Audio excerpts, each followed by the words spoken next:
નમસ્તે જિજ્ઞાસુ વિદ્યાર્થીઓ, આજના આ ખાસ વિશ્લેષણમાં સ્વાગત છે. આજે આપણે સૌ એક અત્યંત રોમાંચક અને કદાચ અકલ્પનીય કહી શકાય તેવી સફર પર જવાના છીએ.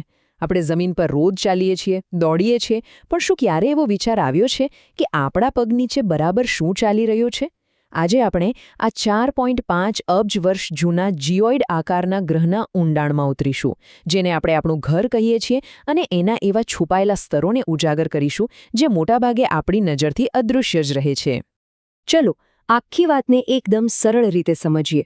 કલ્પના કરીએ કે આપણો આખો ગ્રહ એક વિશાળ સફરજન છે. તો આપણે જે ભાગ પર રહીએ છીએ ને, એ આ સફરજનની સૌથી બહારની પાતળી છાલ જેવો જ છે. એ છાલ કે જે કાગળ જેટલી પાતળી છે. આપણા બધા જ ઊંચા પર્વતો, ઊંડા મહાસાગરો અને આપણો આખો માનવ ઇતિહાસ આ પાતળા પડ પર જ બનેલો છે. પણ આ જ પાતળું પડ પોતાની અંદર એવી વિશાળ અને રહસ્યમય રચનાઓ છુપાવીને બેઠું છે જે આખા ગ્રહને જીવંત રાખે છે. તો આપણે જાણીતી સપાટીથી અજાણ્યા ઊંડાણો સુધીના આ અભિયાનનો નકશો કંઈક આવો રહેશે.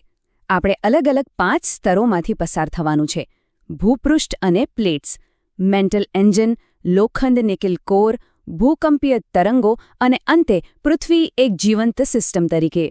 આ દરેક સ્તરના પોતાના અલગ તાપમાન, ઘનતા અને ભયંકર દબાણ હોય છે. તો ચાલો, પહેલો વિભાગ ભૂપૃષ્ઠ અને પ્લેટ્સ.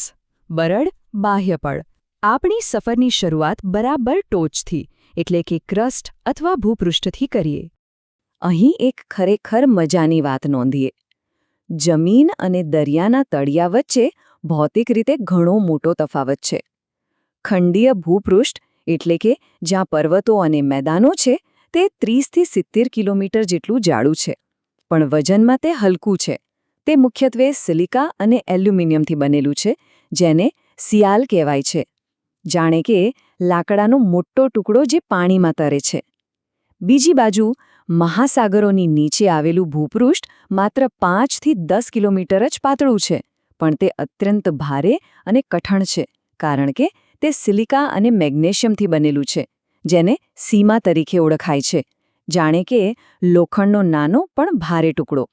હવે આ ભૂપૃષ્ઠ અને તેની બરાબર નીચે આવેલા મેન્ટલના ઉપરના કઠણ ભાગને ભેગા કરીએ તો એક બરડ પડ બને છે, જેને લિથોસ્ફિયર કહેવાય છે. પણ આ કોઈ સળંગ ગોળો નથી. એવું વિચારીએ કે આ કોઈ બાફેલા ઈંડાનું ફૂટેલું પડ છે. આખું લિથોસ્ફિયર વિશાળ પઝલના ટુકડાઓની જેમ તૂટેલું છે. આ મહાકાય ટુકડાઓને ટેક્ટોનિક પ્લેટ્સ કહેવાય છે, અને આશ્ચર્યની વાત એ છે કે આ ટુકડાઓ ક્યારેય શાંત બેસતા નથી. આ વિશાળ પ્લેટ્સ સતત ખસતી રહે છે, ક્યારેક એકબીજા સાથે ટકરાય તો ક્યારેક દૂર જાય. જ્યારે આ મહાકાય પ્લેટ્સ ટકરાય છે, ત્યારે જાણે ધીમી ગતિમાં 2 ગાડીઓ ભટકાઈ રહી હોય એવું થાય છે. એમાંથી જમીન ધ્રુજે છે, એટલે કે ભૂકંપ આવે છે, જ્વાળામુખીઓ ફાટી નીકળે છે, અને જમીન ઉપર ધકેલાતા હિમાલય જેવા ઊંચા પર્વતોનું નિર્માણ થાય છે. આપણા ગ્રહનો આકાર બદલનાર આ જે મુખ્ય શિલ્પકાર છે. વિભાગ 2 મેન્ટલ એન્જિન, ઊંડાણની ગરમી. હવે સવાલ એ થાય કે આટલી મહાકાય પ્લેટ્સને ખસેડવા માટે આટલી પ્રચંડ તાકાત આવે છે ક્યાંથી? એ જાણવા આપણે મેન્ટલમાં ઉતરવું પડશે. આ મેન્ટલ કોઈ નાનો ભાગ નથી. તે લગભગ 2900 કિલોમીટર જાડું છે અને ખૂબ જ ગરમ ખનિજોનું બનેલું છે.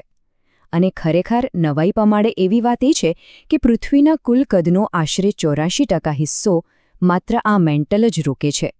આખા ગ્રહનો સૌથી વિશાળ હિસ્સો આ જ છે. હવે આ વિશાળ મેન્ટલ અંદરથી કેવું છે એ સમજીએ. એનો ઉપરનો ભાગ, જેને એસ્થેનોસ્ફિયર કહેવાય છે, તે પ્લાસ્ટિક જેવી અર્ધપ્રવાહી સ્થિતિમાં છે. અહીં પ્લાસ્ટિક એટલે રોજબરોજ વપરાતી વસ્તુઓ નહીં, પણ ગરમ ડામર કે જાડા મધ જેવો પદાર્થ. આ ચીકણી અને લપસણી સપાટીના કારણે જ ઉપર રહેલી કઠણ પ્લેટ્સ સરળતાથી સરકી શકે છે. જ્યારે નીચેનો મેન્ટલ વધુ ભારે અને અત્યંત ગરમ હોવા છતાં દબાણને કારણે ઘન સ્થિતિમાં હોય છે. તો પેલી પ્લેટ્સને ધક્કો કોણ મારે છે? એના માટે તપેલીમાં ઉકળતા સૂપ કે પાણીની કલ્પના કરીએ. જેમ ગરમ સૂપ ઉકળીને ઉપર આવે છે અને ઠંડો થઈને નીચે જાય છે, બરાબર એમ જ મેન્ટલની અંદરની ભયંકર ગરમી ખડકોને ઉપર તરફ ધકેલે છે. અને ઉપરના ઠંડા પડેલા ખડકો નીચે તરફ જાય છે. આ ગોળ ફરતા ચક્રને સંવહન પ્રવાહો કે કન્વેક્શન કરન્ટ્સ કહેવાય છે. આ જ એ વિશાળ એન્જિન છે જેની તાકાત ખંડોને એક જગ્યાએથી બીજી જગ્યાએ ખસેડે છે.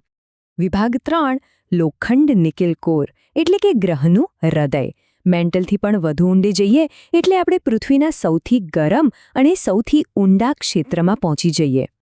અહીં એક જાદુ થાય છે. અહીં પથ્થર અને સિલિકેટ બિલકુલ અદૃશ્ય થઈ જાય છે.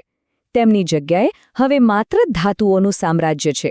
આ કોર મુખ્યત્વે આયર્ન એટલે કે લોખંડ અને નિકલ જેવી ભારે ધાતુઓથી બનેલો છે, જેને ટૂંકમાં નાઇફે કહેવામાં આવે છે.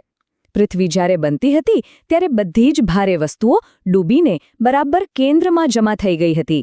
આ એ જ ધાતુઓ છે. આ કોરના બે બિલકુલ અલગ જ ભાગ છે. એક છે આઉટર કોર, જે સંપૂર્ણપણે પ્રવાહી છે, જાણે કે વહેતું ધાતુનું મોટું મહાસાગર, અને બીજો છે ઇનર કોર, જે બરાબર વચ્ચે છે અને તે સંપૂર્ણપણે કઠણ અને ઘન છે. પણ અહીં એક બહુ મોટું આશ્ચર્ય છે. અંદરના ઇનર કોરનું તાપમાન 5000 ડિગ્રી સેલ્સિયસ કરતાં પણ વધારે હોય છે. વિચારો, આ તાપમાન તો લગભગ સૂર્યની સપાટી જેટલું ગરમ છે. તો પછી આ લોખંડ પીગળી કેમ નથી જતું, પ્રવાહી કેમ નથી બની જતું? એનો જવાબ છે અકલ્પનીય દબાણ. પૃથ્વીના કેન્દ્રમાં ચારે બાજુથી લાખો ગણું દબાણ પડે છે, જેનાથી આ લોખંડ પીગળવા માંગતું હોવા છતાં કઠણ ગોળાના રૂપમાં જકડાઈને રહે છે. છે ને કમાલની વાત? અને હા, આઉટર કોરની પણ એક જબરદસ્ત ખાસિયત છે. આ પ્રવાહી લોખંડ જ્યારે સતત ગોળ ગોળ ઘૂમતું રહે છે ત્યારે તે એક વિશાળ ડાયનેમો કે ઇલેક્ટ્રિક જનરેટર જેવું કામ કરે છે. આનાથી પૃથ્વીની આસપાસ એક શક્તિશાળી અદૃશ્ય ચુંબકીય ક્ષેત્ર એટલે કે મેગ્નેટિક ફિલ્ડ ઊભું થાય છે. આ એ જ મહામૂલ્ય ઢાલ છે જે અંતરિક્ષના અને સૂર્યના ખતરનાક કિરણોને રોકે છે અને આપણું વાતાવરણ જાળવી રાખે છે. જો આ ઢાલ ન હોત તો પૃથ્વી પર જીવન જ શક્ય ન હોત. વિભાગ 4 ભૂકંપીય તરંગો અદૃશ્યને જોવું. હવે સ્વાભાવિક રીતે એક પ્રશ્ન થાય કે જો કોઈ 6000 કિલોમીટર નીચે જઈ શક્યું જ નથી તો વૈજ્ઞાનિકોને આ બધી કડીઓ મળી ક્યાંથી? આનો જવાબ કોઈ ડિટેક્ટિવ સ્ટોરીથી કમ નથી. જ્યારે ભૂકંપ આવે છે ત્યારે જમીનની અંદર મોટા અવાજ જેવા તરંગો ફેલાય છે. તેમાં 2 પ્રકાર હોય છે, પી વેવ્સ અને એસ વેવ્સ. પી વેવ્સ ઘન અને પ્રવાહી બંનેમાંથી પસાર થઈ શકે છે, પરંતુ એસ વેવ્સની કમજોરી એ છે કે તે માત્ર ઘન પદાર્થમાંથી જ પસાર થઈ શકે છે. વૈજ્ઞાનિકોએ જોયું કે આ એસ વેવ્સ અમુક ઊંડાઈએ ગયા પછી અચાનક ગાયબ થઈ જાય છે. તેઓ આઉટર કોર પાર કરી શકતા નથી. બસ આ જે સીધો અને પાક્કો પુરાવો હતો કે અંદર એક મોટો પ્રવાહી મહાસાગર છે. વિભાગ 5 પૃથ્વી એક જીવંત સિસ્ટમ. આ બધા જ પુરાવાઓને અને વિજ્ઞાનને એકસાથે જોડીને આપણે આજના વિશ્લેષણના અંતિમ નિષ્કર્ષ પર પહોંચીએ છીએ. આ બધું જ દર્શાવે છે કે પૃથ્વીનું દરેક સ્તર એકબીજા સાથે જબરજસ્ત રીતે જોડાયેલું છે. બરાબર કેન્દ્રમાંથી આવતી ગરમી પ્લેટ્સને ખસેડે છે. પ્લેટ્સના ટકરાવવાથી જ જમીન, પર્વતો અને નવા ખનિજો બને છે, જેના પર આપણે જીવીએ છીએ. અને અંદરનો પ્રવાહી કોર એ જીવનને બચાવવા માટે એક અદૃશ્ય ઢાલ પૂરી પાડે છે. પૃથ્વીના આ ભાગો સ્વતંત્ર નથી, પણ એક મહાકાય, શાનદાર મશીનરીની જેમ સંપૂર્ણ સુમેળમાં ચાલી રહ્યા છે. આપણો આ સુંદર ભૂરો ગ્રહ માત્ર એક નિર્જીવ પથ્થરનો ગોળો બિલકુલ નથી. તે એક ગતિશીલ, ધબકતી અને જીવન સિસ્ટમ છે. અંદર સતત ચાલી રહેલી આ પ્રચંડ ગતિવિધિઓ આપણને વિચારતા કરી મૂકે છે કે બરાબર આ જ ક્ષણે જ્યારે આપણે અહીં શાંતિથી બેઠા છીએ ત્યારે આપણા પગ નીચેના અંધારા અને અદૃશ્ય ઊંડાળોમાં કયા નવા રહસ્યો અને બદલાવો ધીમે ધીમે આકાર લઈ રહ્યા છે. વિજ્ઞાનનો આ અદ્ભુત જાદુ સતત ચાલતો જ રહે છે. આજના આ વિશ્લેષણમાં જોડાવા બદલ આભાર. ચાલો જિજ્ઞાસા જાળવી રાખીએ અને નવું જાણતા રહીએ.